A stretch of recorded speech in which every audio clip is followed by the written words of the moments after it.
You're truly privileged. Remind yourself that you're special. You're loved by God. You're one of a kind miracle of the universe.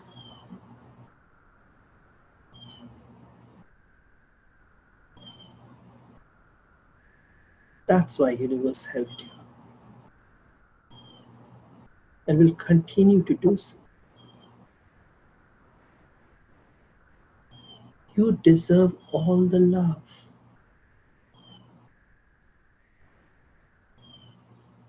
The universe is showering on you in this moment.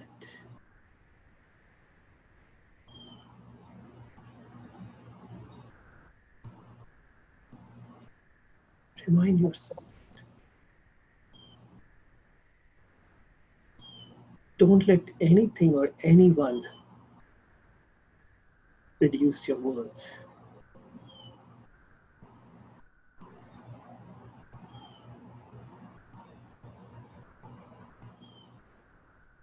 You are worthy of the love that God bestows upon you.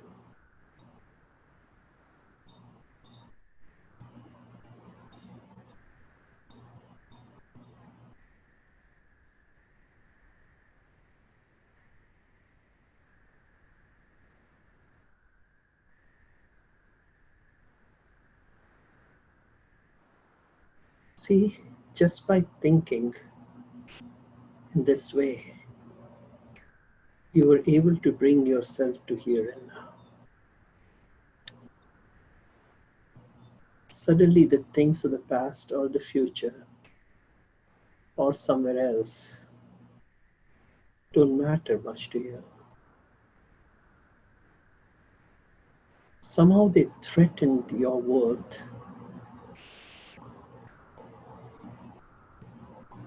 Somehow they created fear in your mind. And that's why there was that pull. But in this moment, while you're basking in the love of God, nothing matters anymore.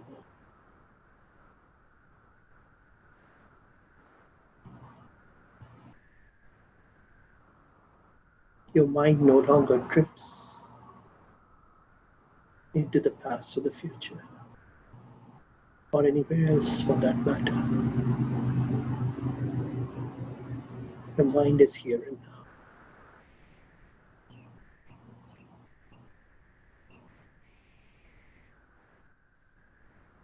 Allow God's energy to flow through you. Allow yourself to be a beacon of peace for everyone around you.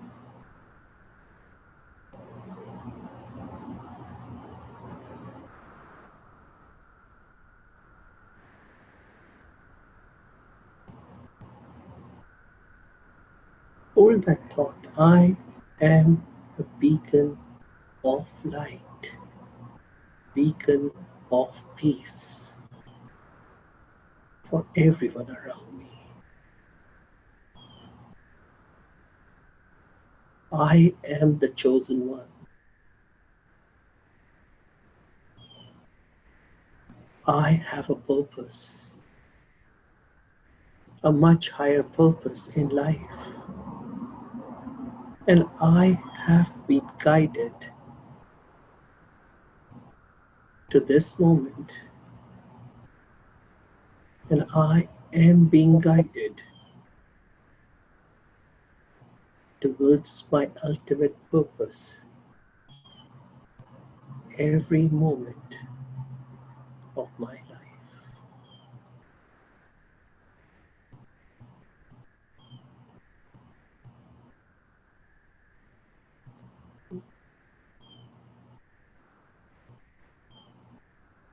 Om Shanti.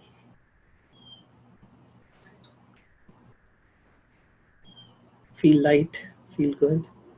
How do you feel? Good. Mhm. There's so much stress, so much tension, so many things trying to pull us down, and they succeed. But we can succeed too. And the way to succeed is to make sure our energy doesn't go down. You know what I like to see this as when we are practicing meditation? Meditation practitioners become like chlorophyll. You know, chlorophyll, everybody understands what's chlorophyll? Yeah. Um, so, for the scientists, of course, you'll know it, right? Scientists in our group. So, chlorophyll is the green pigment on the leaves of the plants. That is the only chemical in the entire universe that has the ability to harness solar energy and convert it into chemical.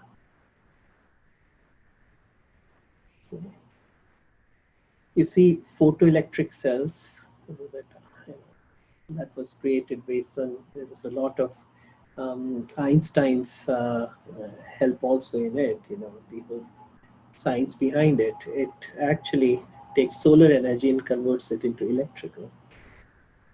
But there is nothing that converts solar energy into chemical energy. And that's what chlorophyll does. And because of that, food gets created. The plants grow, foliage, the leaves, the fruits and the flowers. Then the animals eat. Then the whole animal kingdom exists on that. And then the food chain is created. Think of it, if you wipe out, and that's what people are doing now, right? Wiping out the entire land masses filled with trees, and there's no greenery. I see it's so interesting. I've noticed that here, when even these people come to cut the grass and to kind of take care of the bushes, they really have a very heavy hand, and they cut away so many leaves. Back in India, we never used to do that. From those who are from India will know it.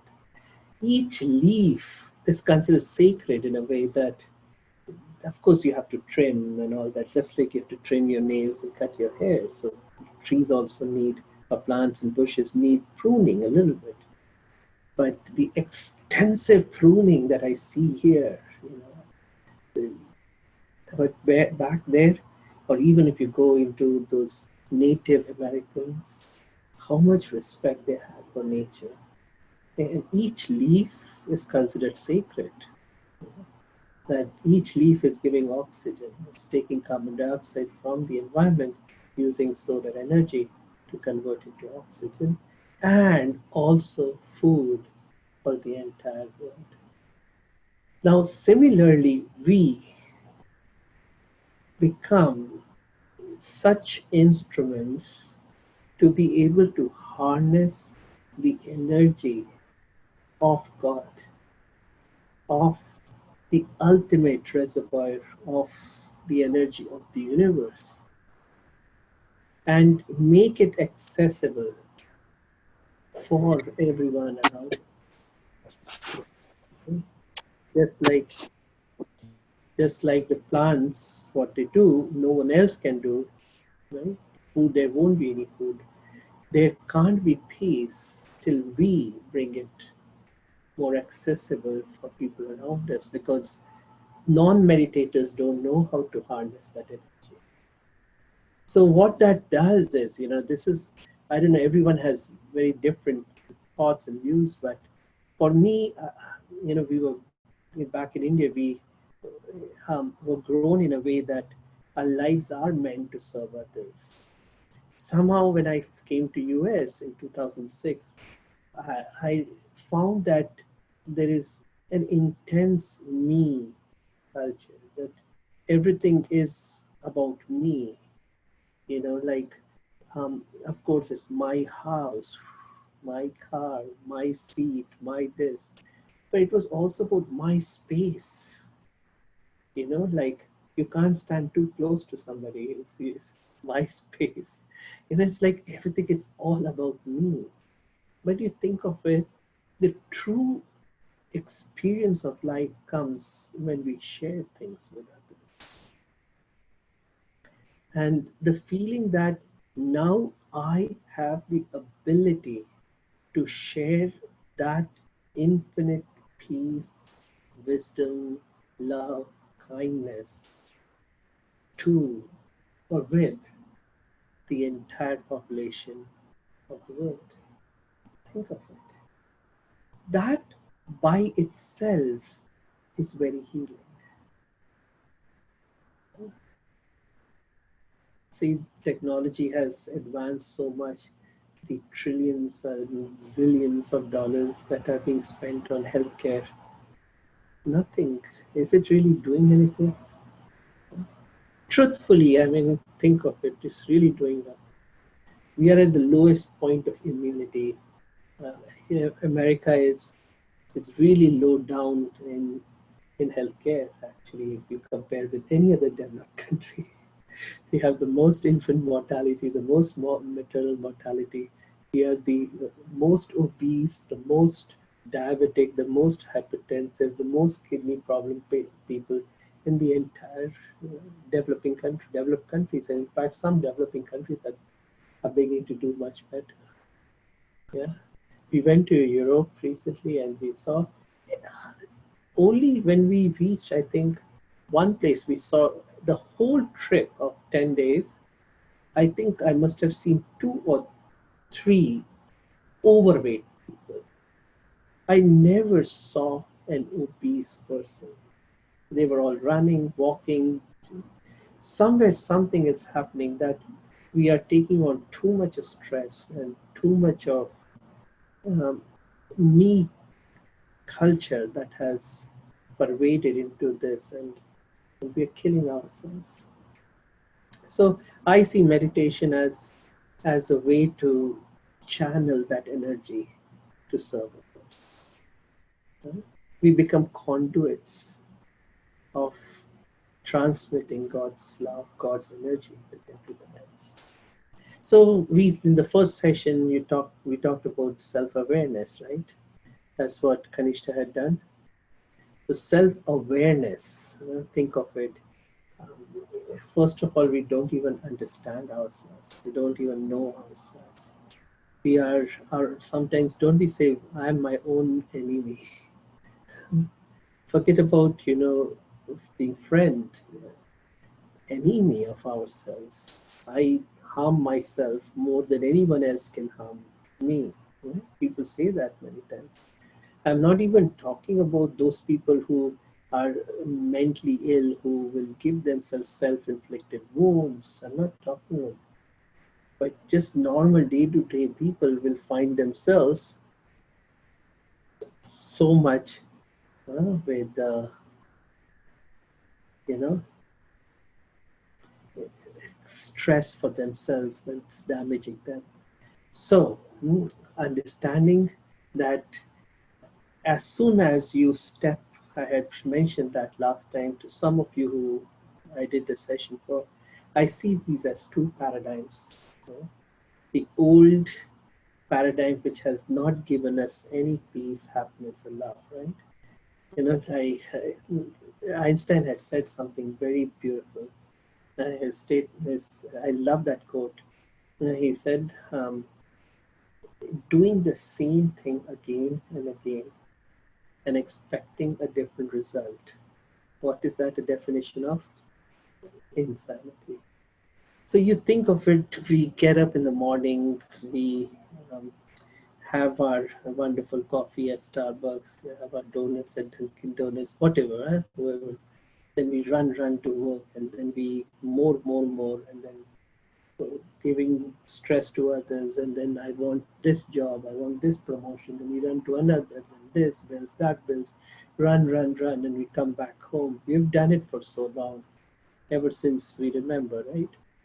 has it given us peace and happiness? It has taken us much farther.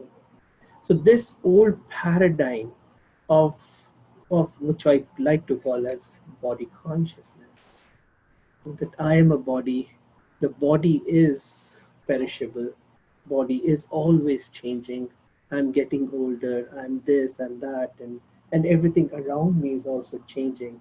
So this creates fear, this creates insecurity.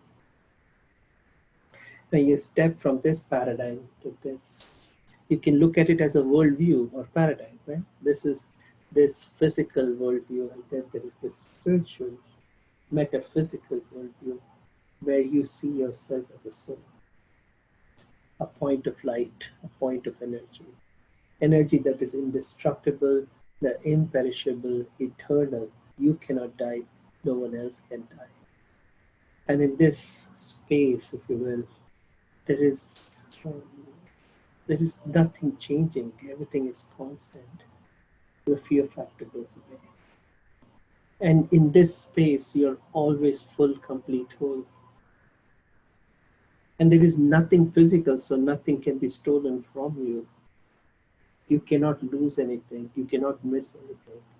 You are what you are, who you are, and that is your perfect. There's nothing else left to strive for, really, in a way, or fight for, if you will. You begin to then live life the way it was supposed to be lived. You see, I want this is the constant thought that drives us more and more and more. I am, that is, that's it.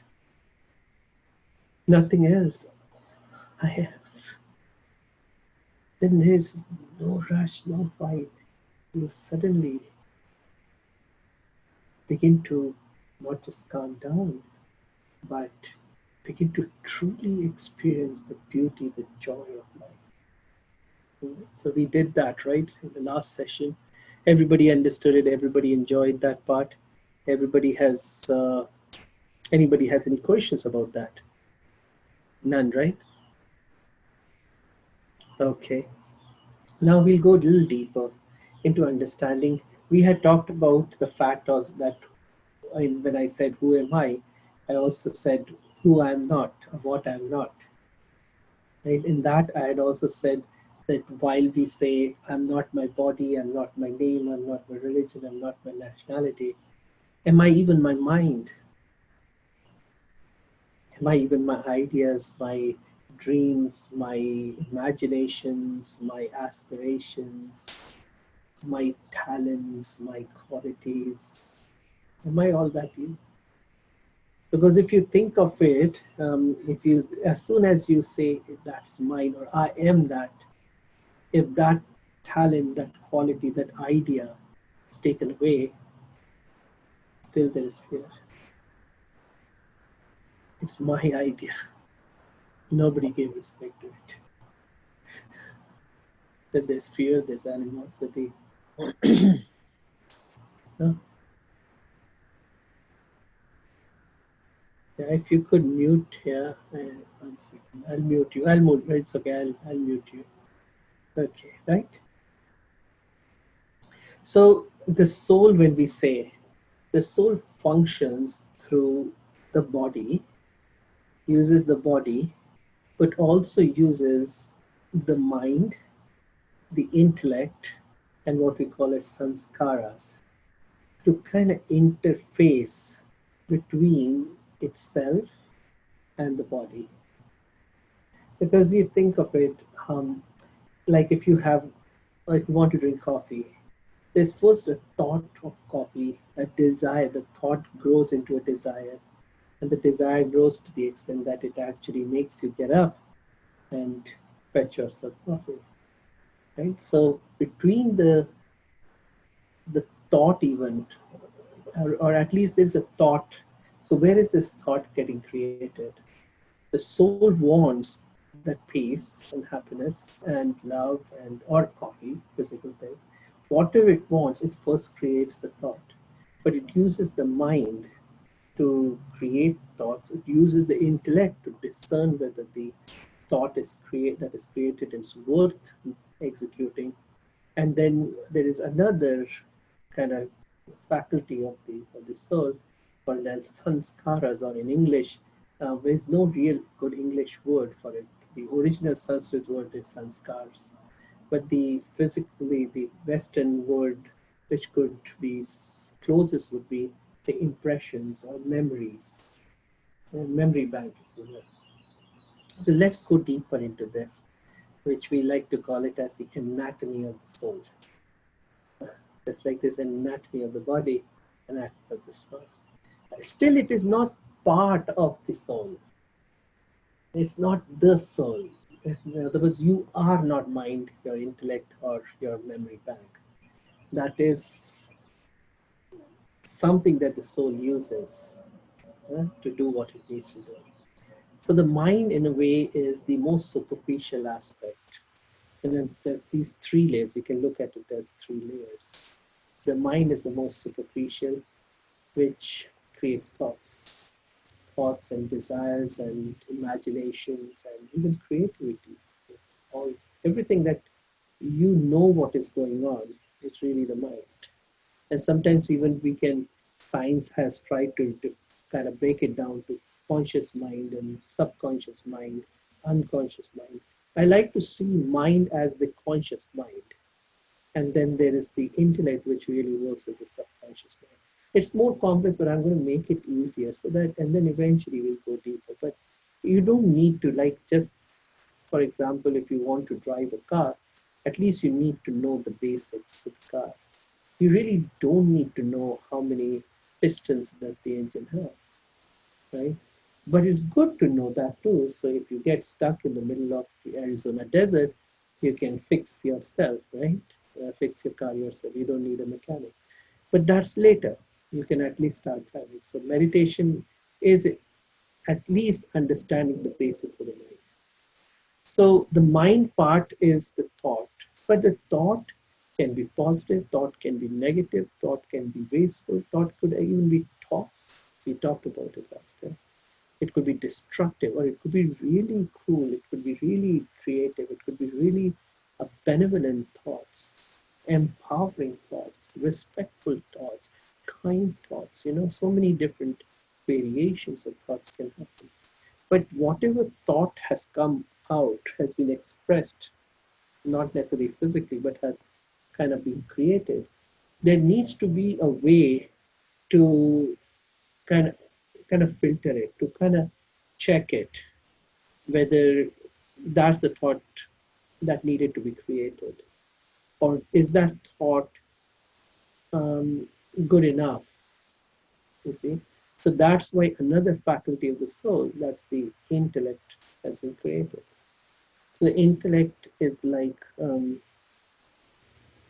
watchdog, if you will, sees whether these thoughts are right, first of all, at the right time, right place.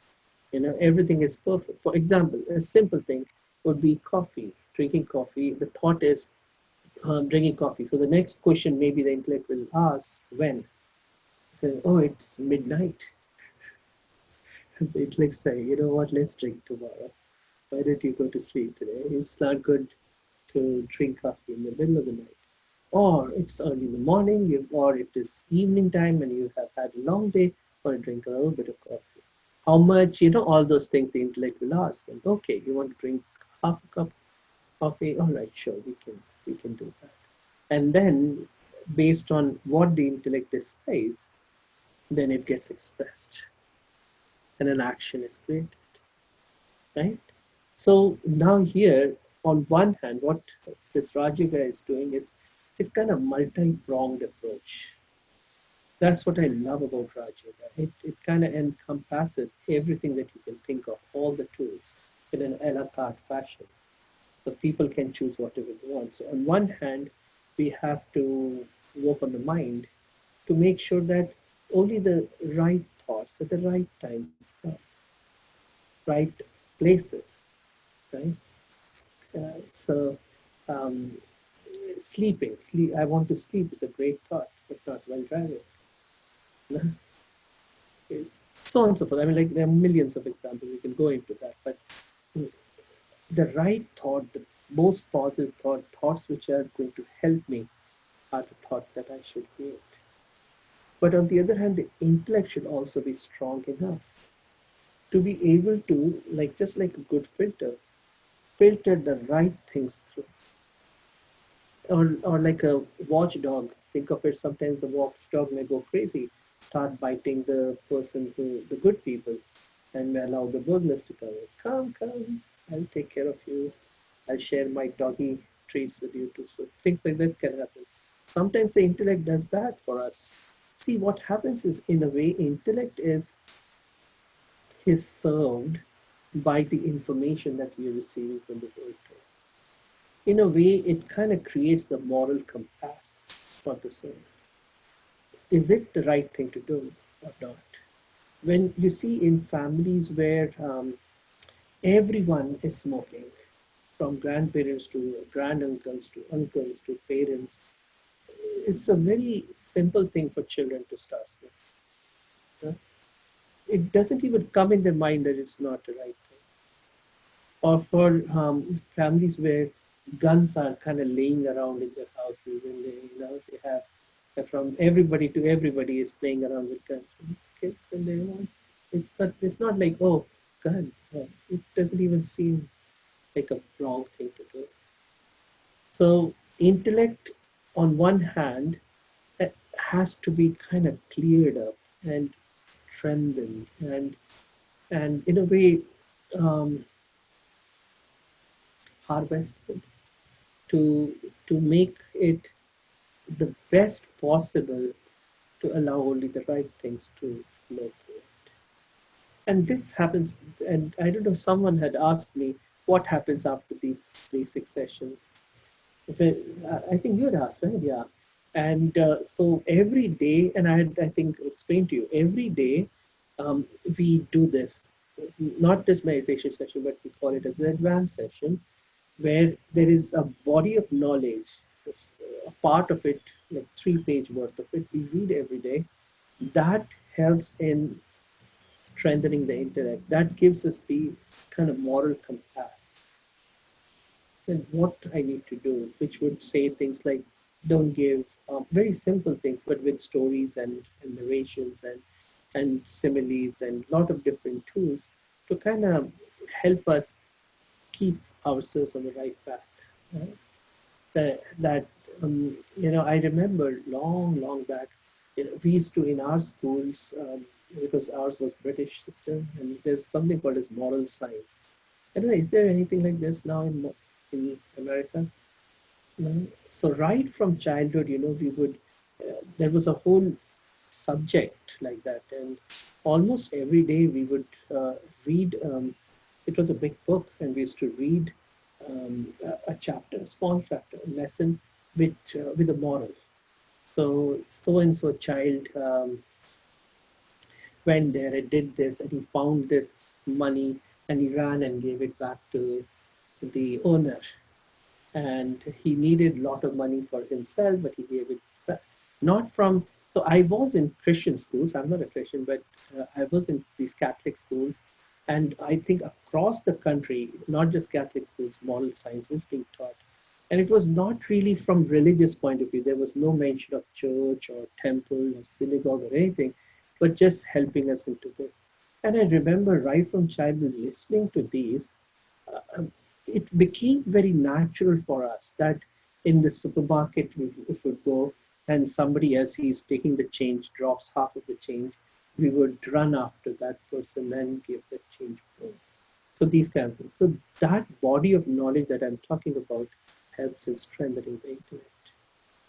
So now I want to go a little bit deeper into this intellect aspect. So intellect is that subconscious mind, if you will, that has the um, ability to guide our lives.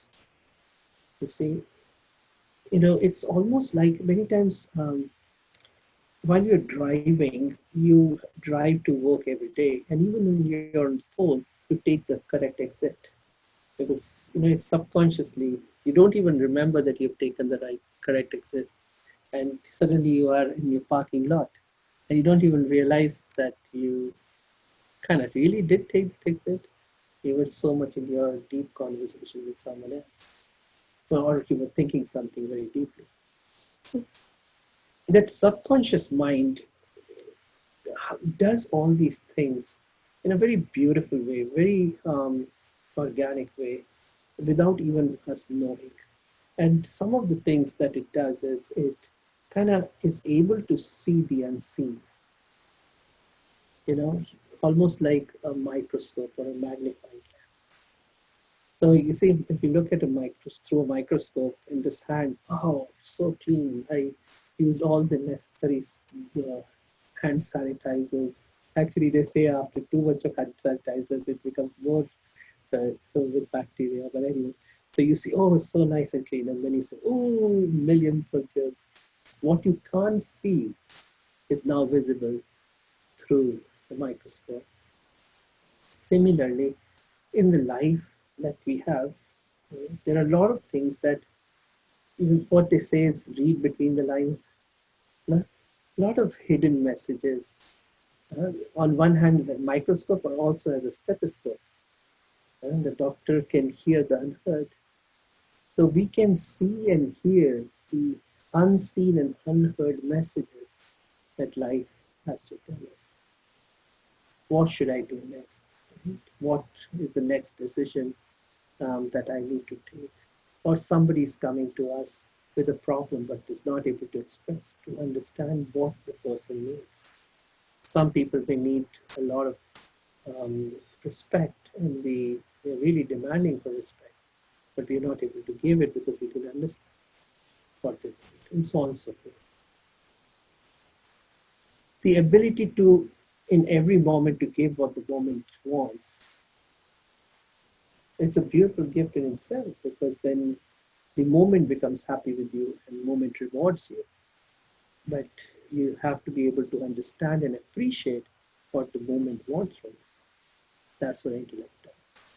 It also kind of helps, works like a telescope. And a telescope can see the far things very close by. The ability to see far and wide and beyond the consequences of my actions. If I am smoking right now, what is it going to do tomorrow? Not necessarily tomorrow, but 10 years down the line. If I am creating stress for myself and people around me, what is it going to do to me, my family life, people around me, so on and so forth. Because most often we become very short-sighted, right? It's because the intellect is not strong. So very short-sighted would mean, oh, I got my socks, I got my candy. That's all I care about right now. I'm so happy. I got my way out of this thing. Uh, I was able to force everyone to give in to me. That's the short term, but what damage it's creating long term, we are not able to see. But if we have a telescopic vision, if the intellect is strong enough, it can work as a powerful stethoscope, powerful microscope, powerful telescope, powerful introspecting tool, powerful like a periscope, right? It is able to see out and then go within and change what it needs to change. Right? That's what the submarines do. Oh, there's a ship. Let's move this. Oh, more people around me. There's too much negativity. Let me find a different way. Or this is such a beautiful thing to do. Let me go towards this. Or even like a kaleidoscope. I'm giving all these examples because it begins to make sense over time. Kaleidoscope house, see, if you turn it, every time you turn, it is a new picture, a new design. Each design is more beautiful than the previous. So life has so many different things. Every day, new changes happen. We get stuck with the old. But the intellect is really powerful to be able to see the beauty of every moment, whatever the change the moment has brought for us. Yeah, so like a filter, like a watchdog. I don't know. I can give you so many different similes, analogies of how the intellect works and how we need to make it work. And that's what Raj Yoga does. It makes it so profoundly beautiful that we can use it for our maximum benefit. But then there is the third one, the sanskaras or the memory bank. The interesting thing that happens is as the mind creates the thought, as it goes into the intellect can choose to express it, right, into an action, or can suppress it. But it can never kill the thought because thought is energy. So the thought then still goes into what we call as the memory bank, the deepest unconscious layer of the mind, the deepest. And what that does very beautifully is it holds on to whatever has been passed to it. It makes no distinctions. You give it good, it's like a librarian. Whatever books come, that librarian doesn't decide what stays, what doesn't. There's another somebody that decides. And once it has been given to the librarian, now librarian is into L and put here B, put there, right? Range it. And so that's what the unconscious mind does. So if you have a negative thought in your mind, even though the intellect has not allowed it to be expressed into an action, it still will go there. And if it was the first time, it will create a new bin. It will be just like an IKEA bin, a new aisle, new bin, and there's that thought that's sitting there. And if for years you don't create that thought will literally wither away. It would lose every power. But then if you create more thoughts like this, and still, even if they are not expressed out, they will keep accumulating in the bin. And when the bin becomes too full, it begins to overflow. That's what happens. So, in other words, you are, they say, you are what you think you are. Right? They say you are your thoughts, if you will. You are, in what that means is when people say that, is if I constantly create negative thoughts, I become a negative person. If I constantly create positive thoughts, I become a positive person. But the link is something which we need to understand. You are really what the bin is the most overflowing. So you have good but weak, good but positive, weak but not positive, negative, all these different. So you have 1,000 bins within you. Some very beautiful bins, some very negative bins, and then whichever is the more, it's like it's on. You put them on the balance. Very simple math. You become that. That's who you become. That's your personality. Your memory bank creates your personality. Okay? So, on one hand, very interesting to understand that there is um, there is a personality that is the original personality of the soul. You see, and then there are these personalities that are created because of our interaction with the world.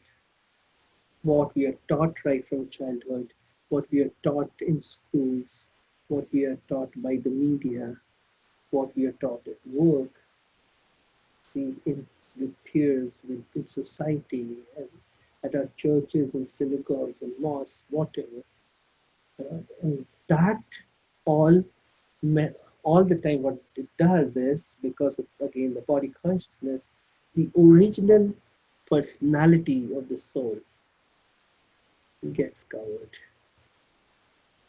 It's like layers and layers. Like there's a very senior meditation teacher who had given a very good example of, say, think of it this way: there's a diamond on the top of a mountain, and the diamond starts to roll. And as it rolls, it begins to accumulate dirt and layers and layers and layers. And by the time it reaches bottom of the mountain, now it was such a small diamond. Now it can be a big, big thing. But It is still a diamond. Truly speaking, its worth is the same. If it was $1 million worth, diamond up there, it's still $1 million worth diamond. You see? Only thing is that we have to chip away all the dirt that's accumulated over you. So when I said that you have infinite worth, you are worthy, you are perfect.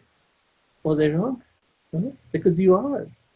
You are perfect. You are the diamond. It's just that you have some dirt that has to be cleared up. And these personalities are the dirt that we have to strip away to be able to uncover, of course, discover and uncover the true quality of the soul. And what is the true quality of the soul? It's peace, love, happiness, wisdom, power, bliss. Did I miss something? Purity, seven. The 7 qualities, just like the 7 colors of the rainbow. This is who you are. You are peace. You are love. You are kindness. You are happiness. You are compassion. That's it. That's who you originally are. Now you see, because of these layers, say after a long time, you keep doing the same thing.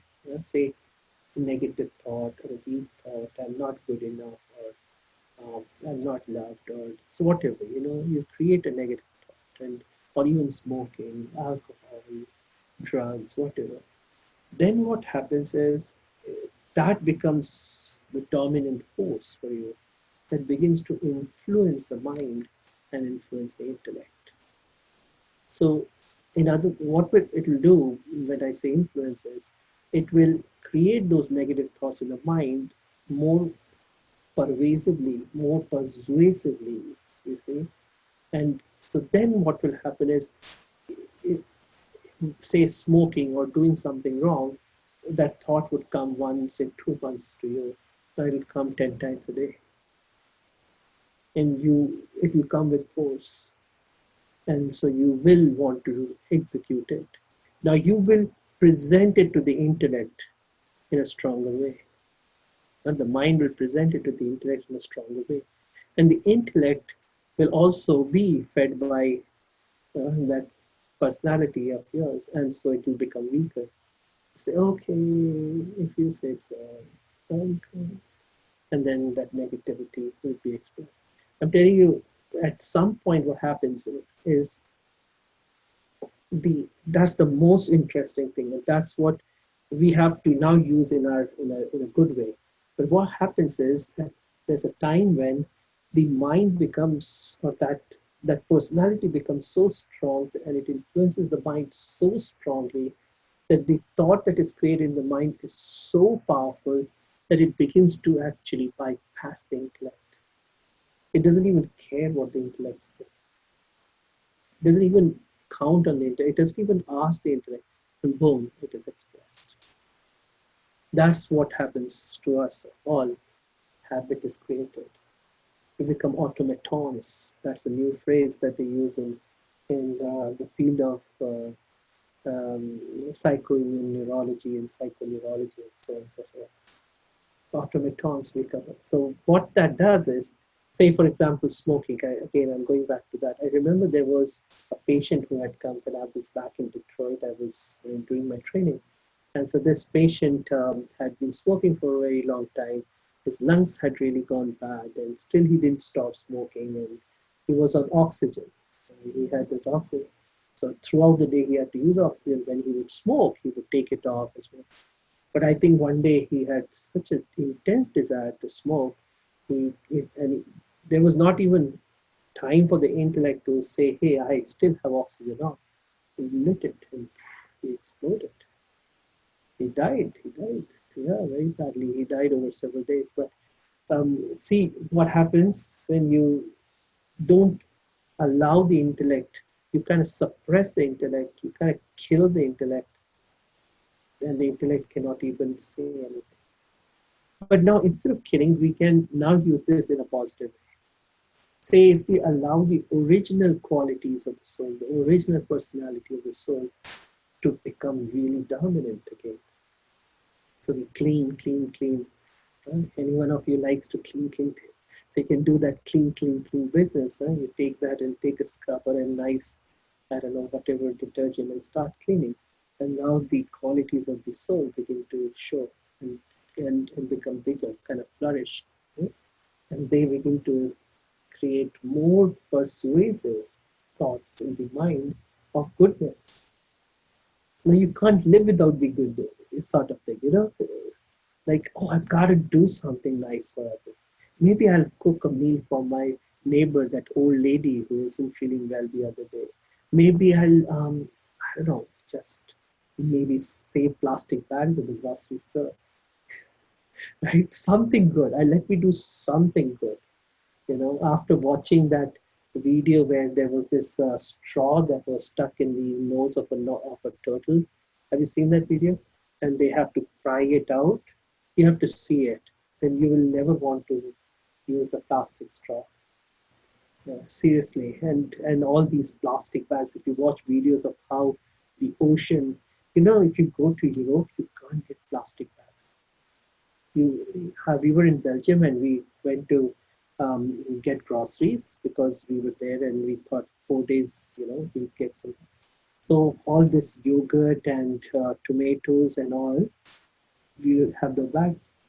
So you have to like carry like this to the rental car. We had a rental car, so carry like this to the rental car. No plastic bags, period. Yes, you can get some paper bags for the vegetable part, but nothing more than that. That much of environmental awareness there is in Europe. In India, so many places, plastics are totally bad.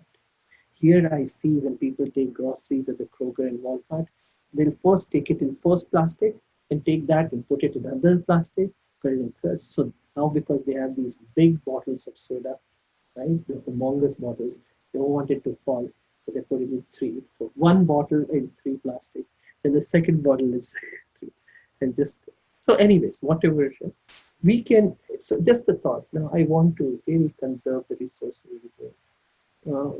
I won't take a 45 minutes shower. I won't. I won't throw food. I would, things like that. So many different things we can do. So these thoughts will keep coming in, and then what will happen is, of course, intellect will say, all this thing about climate control, climate change is all nonsense. That Greta from that Sweden, you know that, right? The whole story. Huh? You don't know this environmental. This lady, who knows about her? Greta. You don't. You're not aware of that. There's this girl, young girl in Sweden, who has become one of the most influential people in the world. She started at the age of 8 or 9 or 10 or something like that. She one day realized that this environment, we have to do something about the environment. So she stopped going to school. So she said a school strike. So she stood in front of the school and said, I will not go into the school. I won't learn anything. And all the kids joined her. So, and she has not gone to school now ever since then. She's now 13 years old. She has become the #1 voice of the world for world transformation of environment, from environmental point of view. You should see it. Her speeches, she's so young, but such wisdom with which she speaks. And so she was called to the big climate summit here in New York. And she said, I'm not going to fly because it destroys the environment. So she came on a boat from Sweden across the Atlantic Ocean, 3 people in the boat, and no motors, nothing, no motor, just a sail. And she reached here, and her interview, there's this Daily Show, Trevor Noah, who does these, what a wonderful interview. How beautiful. And she talks about this whole thing that, and so he asked the question, what is the difference between the culture for environment and all that? And she says, between your country and US, So she says, back in my country, it's a fact. The environmental disaster that's happening. And here it's about whether you believe it or not. And then everybody starts laughing. So just things like this, positivity, some thought. And it may not be environment, it could be anything else. But when we keep doing that again and again and again, eventually what will happen is the intellect will relent. Eventually the intellect will actually step away. And it, whatever positivity that we're creating, uh, whatever, right? Yeah, again, I can go into many examples of positivity. All that will begin to express spontaneously. Think of it. Somebody is saying something to you, the first thing we do is react. And if we think of not reacting, the intellect is going to say initially, no, no, you got to react. You got to say something back. But eventually, the intellect will relent. And then anything happens, we are in a stable state, positive state. And the intellect doesn't even have to come into the picture, whether to be positive or negative. You begin to be totally, completely positive. That is the state. A positive automaton is what we would love to create ourselves. That there's no choice even happening inside us, whether I should be positive or negative, whether I should be kind or unkind, whether I should snap back or just be loving. There's not even this duality. There's just this beautiful oneness that is created within you. That is the original quality of the soul that begins to get expressed through you. I am peace. I am love. I am kind or kindness. Isn't that beautiful? Does it, now let me ask you all a question. You all have been listening so attentively, and I want to thank you all for listening. But how do you feel this? Do you still feel it is concept? Like I felt, I'm telling you honestly, in that first time when I listened to it, I thought it's just a concept, a great concept, a beautiful concept, not practical. Or do you think the now that in those days the way it was shared, this whole thing, philosophy, was in a very simple way, not really this much of explanation. But now, do you still feel at this moment, that's merely a concept? But do you think it can be a reality? Reality, no? Say good. Huh?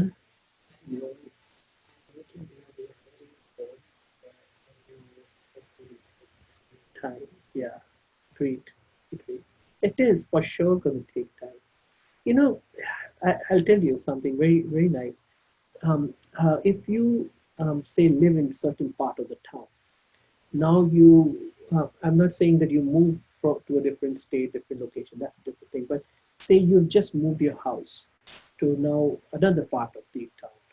So instead of taking exit 14, now you have to take exit 18. So think of it. Now you're driving back home from work. You're on the phone with your friend or somebody. What do you accidentally end up doing? 14. And then yeah, so it takes time. For the initial few times, you have to be no, no, no, no, no, I have to take this, I have to do this. So, depending on, say, if you have lived all your life a certain way, it is going to take time to change and we have been right from childhood have been ingrained. It has been drilled into us. You, me, my this, my that, and I need to be the center of everything, and so on and so forth. The privileged feeling, the entitlement feeling. And I'm using these words because, really speaking, there is no other country I feel in this whole planet that it truly feels so entitled as us in the United States. Truly, I mean, if you go anywhere else, you won't find people. I don't know, some places in Europe maybe, but when I went there, I didn't see that. People still were kind of down to earth. People still lived in small houses, have two shoes. Some may have a car. Most of them they use public transportation. They have two quilts, maybe third one for a guest. That's it. You see, agreed? The sense of entitlement, and you know, say it. Simple. Their life is so much simple. Yeah. So I want to emphasize on that because that is actually destroying our lives, truly destroying our lives. I honestly tell you, I see that I go to when I'm flying out or something, and I go to the airport, and I see people sitting like this, so scanned. 99% are on their cell phones, computer, but the face, just look at the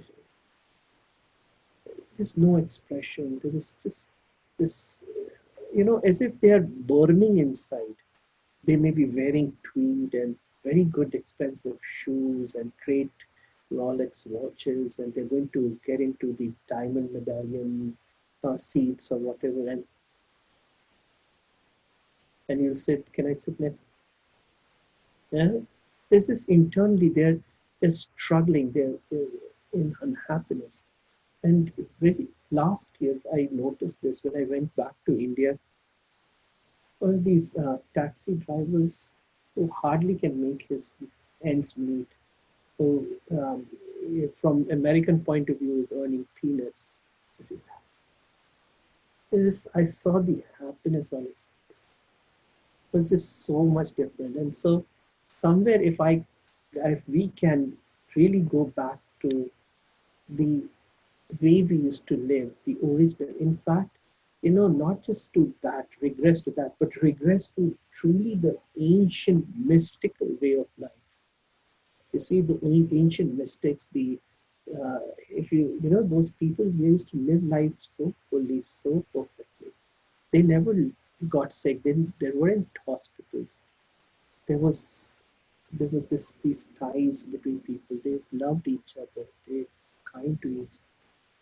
Why can't we go back to that original state of life?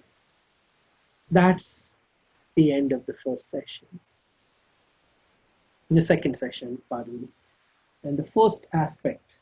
So I don't know whether Kanishta had told or not, but in a way you can divide this foundation course into three parts: self-awareness, self-empowerment, and self-responsibility. That we have to take ownership of our life, we have to take charge of it. Self-awareness, self-empowerment, self-responsibility kind of everything works together, but we have broken it down to make it easier for people to understand. So the first two sessions are really about self. Who are we? Any questions? I see everybody enjoying themselves. Would like to hear from you too, if you have any questions, any thoughts. I saw Melissa writing notes. Anybody else was writing notes? No? So share with us what you wrote. Hi. No, I was just taking notes of things that resonated with me, like the anatomy of the soul, the mind, the intellect, the sanskara. Have you? I love to take notes. I mean, good. No, have you it's heard the way this? I absorb it. I feel like if I write it, I absorb it better. So yes. Have you heard this word sanskara before? No, I wanted actually, that's what I was going to ask. Can we go deeper into the sanskara? Because I'm not completely 100% sure of the meaning of it. Sure, but the way you said it, it was like as if you've heard it multiple times. Most people are not even able to say it because it's an original Sanskrit word. But great. So again, it is the the personality, if you will, the impressions that we put into the soul, into the deepest layers of the unconscious mind. Let me break it down a little bit more. There are really five types of sanskaras, five types of impressions. One is as soon as the child is born, the bond that it has with the mother and the parents, especially mother, father, immediate family, and how the mother treats and how the father treats, and those kind of things actually are the beginning part of creating sanskaras. If the child immediately as it's born, though it may seem as if it's not understanding anything, but it kind of begins to, it's like a very clean slate. So everything that is written on it really goes deep. So sanskaras as part of the family, the closely knit family. Then this and maybe the extended family too. Then the second is when the child goes into to school, you know, and then the teacher teaches, and all those things that um, you know maybe the teacher at school, maybe teacher in church or whatever, those people, whatever they teach, that creates sanskaras. Then the third are the sanskaras because of peers. The child becomes bigger. Initially, other friends don't, it doesn't matter what the friends are saying. It is more of what the mother, father are saying, the family is saying, or the school teacher or pastor or whatever. But eventually, then this becomes bigger, right? And then there is fourth one, which is by will, by our personal will, if you will, that I want to do this. I want to become a doctor. I want to become an engineer. I want to become a scientist. Or I want to be a nice person. Or I want to climb a mountain. So the sanskaras that are created by our own um, willful practice. Those are the fourth type. Okay. And then the fifth one, but really the first one, that's the original sanskaras of the soul. In a way, I don't want to go into that. There's a sixth one too. The sixth one is I don't want to really introduce that so early because some of you may not understand it, some of you may not believe it. But if for those of you who do believe in reincarnation, all that, then there's some sanskaras that children bring, the child brings from the previous lifetimes. And the weight. See, the thing is, on one hand, we may be skeptical. We may say, "Oh, I don't believe in it." But in fact, right now, science is beginning to believe in it too. There are hundreds of thousands of experiments done on this, and in fact, they you can see it simply by a 3-year-old child beginning to play piano like I was never played piano, or somebody playing violin, or somebody doing something out of the world. What? How can a 33-year-old, 4-year-old be able to express such talents?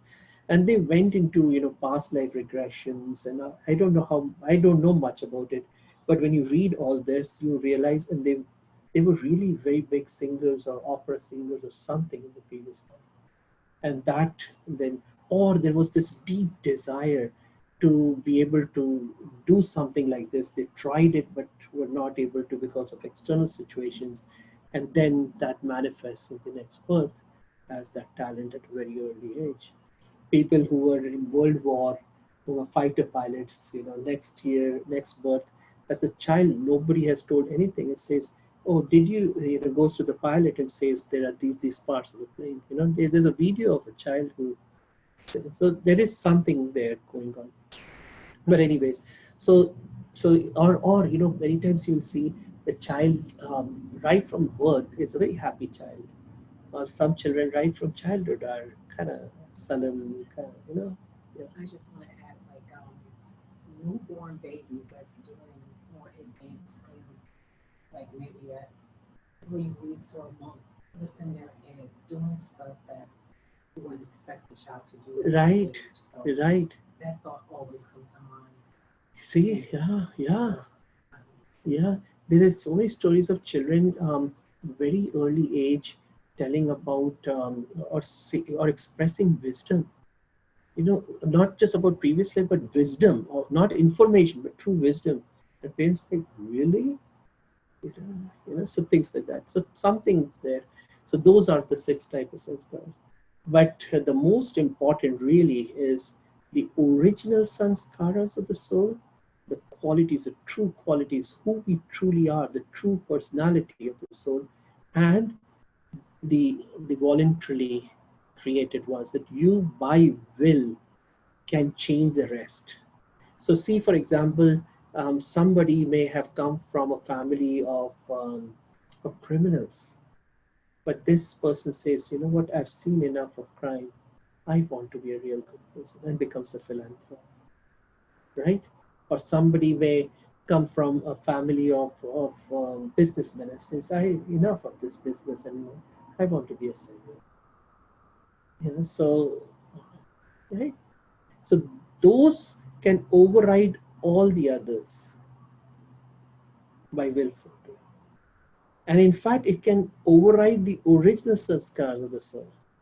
So truly you're peaceful, but if you by your will want to be peaceless, nobody can stop that. Even your own original qualities will be blocked and will not be expressed.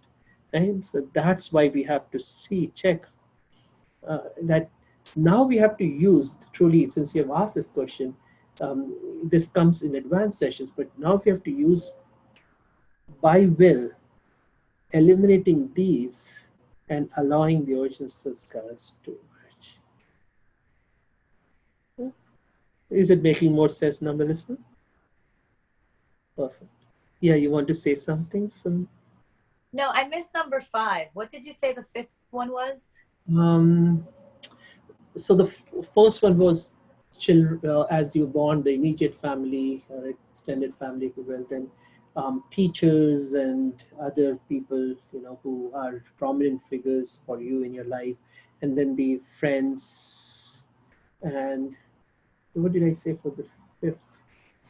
Will, and then you said fifth back to original. Yeah. Will. One was by your own will, Yeah. and then from the previous life, and then your original. Or am I missing one? Oh, you said the first one was family. The second one was external environment teachings. Third one was peers. Fourth was by will. Fifth, I guess, was the original one. Yeah, and the 6th would be from the previous. You can change the order, but 6 is from the previous. Okay. Okay. Yeah. Thank you. Most welcome. And somebody has sent a message. What is the 5th? Okay, you sent that. Okay, wonderful. Any other questions, thoughts? Any other comments? I did have another question. Please. Thing about the 7 qualities. Uh-huh. And I just put a question mark. Did you go deeper into that or no? Is that for another session? Yeah, it will keep coming, but the 7 qualities I shared, right? The first is peace. The second is love. Third is happiness. Fourth is purity.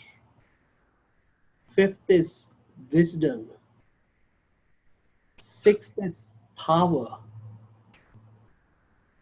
And 7th is bliss. Perfect. Thank you. No, I can't hear you, Sumanji. I'll unmute you. Yeah, go ahead. No, you say. What do you mean by power here in this context? Very nice. Okay, power not from the worldly sense, huh? Not from Donald Trump sense. It's kind of, North Korea sense or whatever sense that we are seeing today. Everybody wanting to overpower the other. But it is that internal power of doing what is right. You see, you look at the power of water. Very gently, it's just a small stream will fall on a rock, and over years it breaks the rock. That silent power, that gentle power, that power to do the right thing. In a way, everything needs power. I want to move my hand from it's power. You want to make coffee for yourself, you need power. You need electricity to heat up your water. It's like energy. Energy you can. Energy, but more power in a way that energy in action is power. Yes. It could be in some sense self-control. Yeah, sure. Self-control too is part of that. Power to be nice, power to do what you need to do, that power. So I just want to say about the sanskar. Uh, what I have been understanding, I think pretty much what you said. Uh, it's like a sanskara means carrying good values and tradition you are born with or grew up with. Uh, Same like when the good culture. Culture doesn't mean like a Indian culture or Western culture. It's just a good human values you are born with and grew up with and following. Sometimes we say, oh, this person didn't get the good sanskaras from the family, or it's like we say mother or parents are the first gurus. So is that Correct. the Correct. same thing you were discussing? In a way, Sanskar? yeah. But what happens if we understand, are we giving the right information? Are parents really giving the right information to kids? Are the school teachers giving the right information? Are peers giving the right information? So whatever information that we brought with us from our previous lifetimes also could be corrupted. So all these, though we may say, yes, parents, there could be two types of parents. One really rough parenting, and the other a little better. But still, parents are struggling themselves. So so teachers are struggling themselves. So nobody is really able to give the true culture, the true sanskaras. The truest sanskaras are what you already have Okay. deep Just inside the core of your being, okay. who you really are. That's Okay. Got it. Yeah. You just have to uncover yourself and find, ah, yeah, clear the dust. clear the dirt. Yeah, clear the dust, clear the dirt. If you go and take a shower, a real hot shower, and then the mirror, you have to clean it up. But that's what it is. It's just this cleaning process. We clean our houses, we clean our clothes, we clean our teeth, we clean our hair, whatever. But when do we clean the self, the inner self, soul? Our This soul. Mm, soul cleansing. yeah. Yeah, Right. got it. Okay. Mm. Anything else? Oh, I was just gonna share that in the handout that you gave from the first one, it does talk about the seven. I guess there's seven of the soul's innate qualities, and it gives some kind of description or synonyms to help understand which each one are. And if just based on some of the questions, it is in the handout, that might be helpful to them. Thank you, Jessica, for reminding. Yes, it is. It is there, and there are multiple, synonyms of that too. Sometimes one word touches us more than the other, so you can choose which one. Thank you.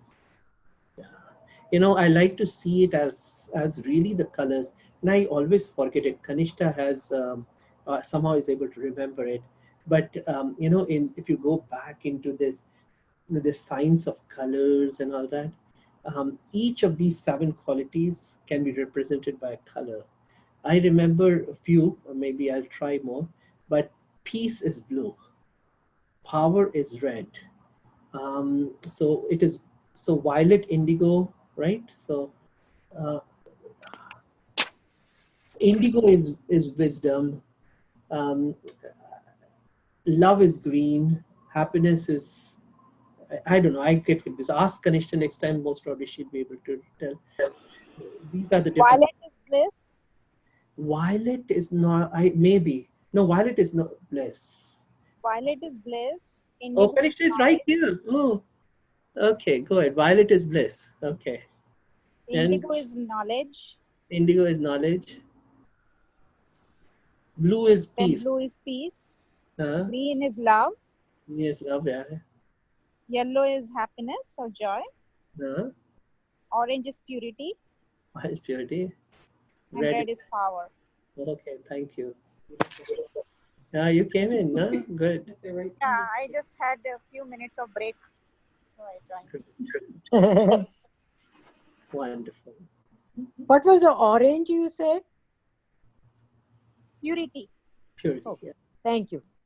I keep forgetting that. So what you could do is in your visualization, I think there's another person who comes on Thursdays from the meditation, and he likes to do visualization. So I took him through multiple visuals.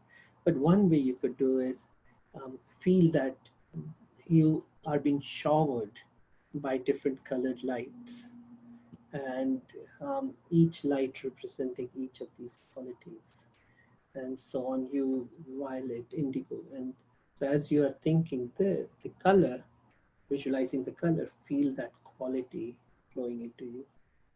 So if you are feeling very weak, fearful of things and not able to speak up when it's needed, feel intimidated, then you want to see power. So you can see more of that light flowing into you. If you're feeling sad and you want more happiness, that color is also good. I like to do that many times, as if, and I like to make it as visual as possible, like as if, like those firecrackers and, sparkles. And, sometimes we have made our life so complex because we were adults and we can't think.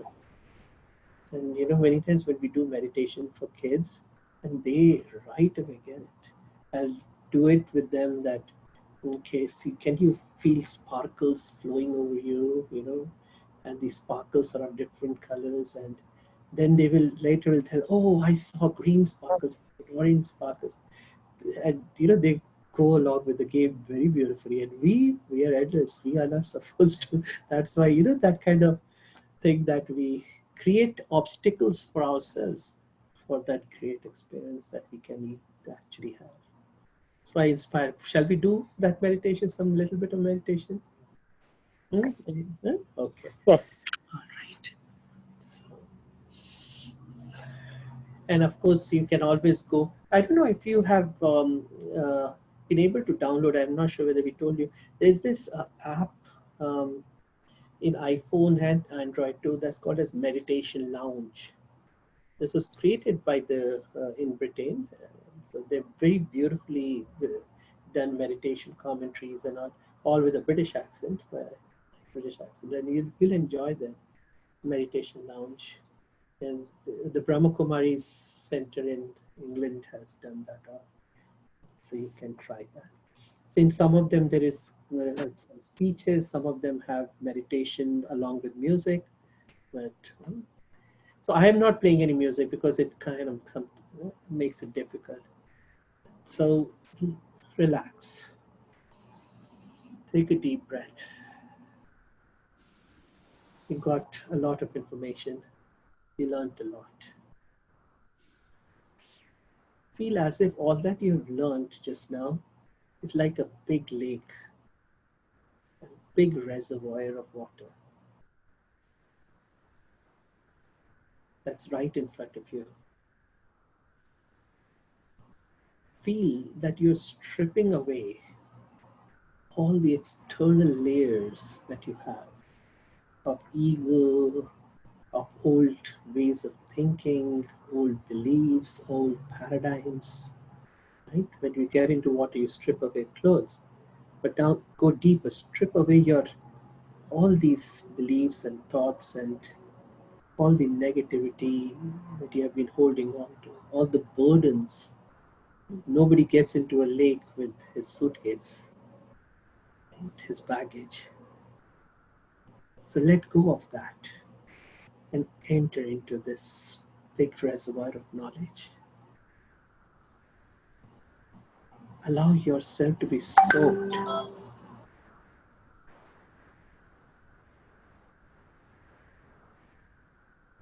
in this big reservoir of knowledge.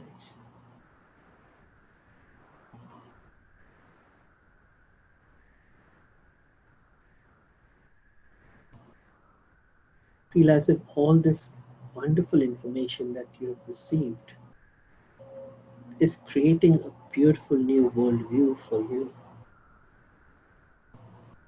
You know, like when you are in a lake, that's all you see. Beautiful nature around you, the cool water, refreshing breeze. And so now you're soaked in this big reservoir of knowledge. And all you can see is this new worldview. Feel the paradigm shifting for yourself. A new consciousness, a new awareness, and therefore a new life.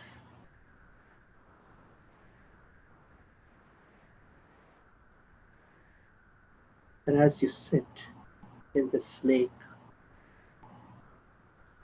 soaking yourself with the knowledge, feel as if different colored lights, sparkles, are flowing onto you.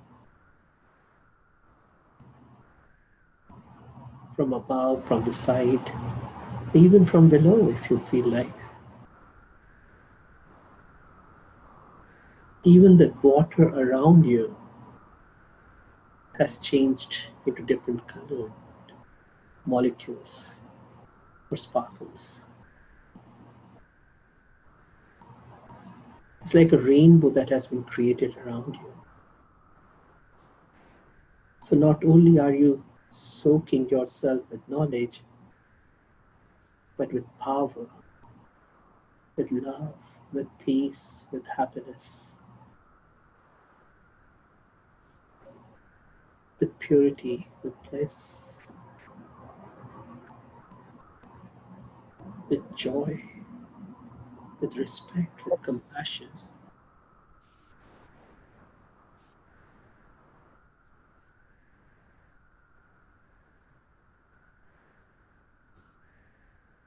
See yourself beginning to kind of expand, like swell up.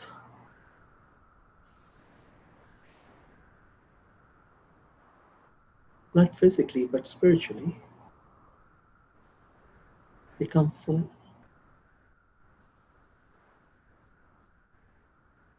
And now you have become a source to spread all these qualities to other people in this world.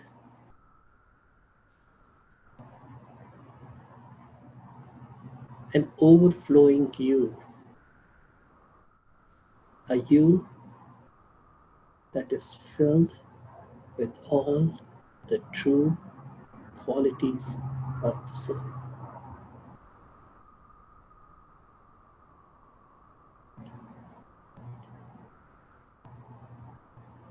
You're expressing these qualities just the way they are.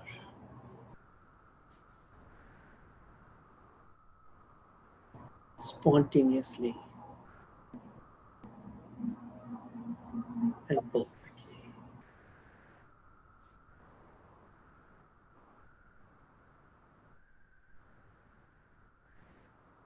Om Shanti. Okay. So Melissa, you had sent the information about your friend, right? Was she able to come to today? She was on. Yeah, she was on here with me. Oh. She had to step out. What was her name again? Sorry. Sophia Sanchez. Sophia. Okay, yeah. All right, wonderful. So all of you enjoyed? Very Yes. much. Very So much. just to let you know, that weekend Next Saturday there won't be any session. Okay.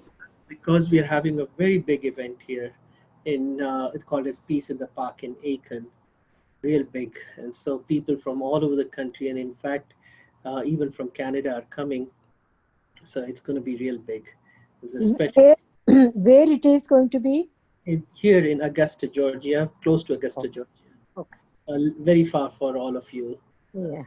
All won't be able to come, but we will hold you, in spirit as we do what we're doing. So the whole goal of doing this is not just, joy or anything like that, but really in a fun-filled way, teach meditation, or at least bring awareness in the world out there, in the community, about peace and meditation.